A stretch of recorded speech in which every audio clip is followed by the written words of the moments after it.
দেশের প্রথম ডিজিটাল জনশুমারি ও গৃহ গণনার জেলা রিপোর্ট প্রকাশ করা হয়েছে। বৃহস্পতিবার দুপুরে জেলা প্রশাসকের সম্মেলন কক্ষে 2022-এর এ শুমারির মোড়ক উন্মোচন করা হয়। অতিরিক্ত জেলা প্রশাসক রবীন্দ্রনাথ রায়ের সভাপতিত্বে অনুষ্ঠানে প্রধান অতিথি হিসেবে উপস্থিত ছিলেন জেলা প্রশাসক এস.এম. রফিকুল ইসলাম।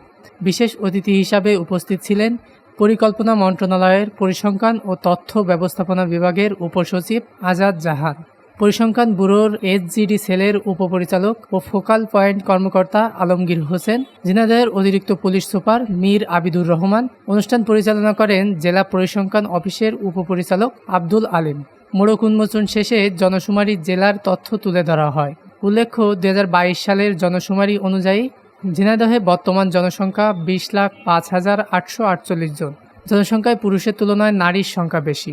বর্তমানে ঝিনাইদহের বিদ্যুৎ সুবিধা পাচ্ছে 99.69% মানুষ, যেখানে 1991 সালে ছিল 5.99%।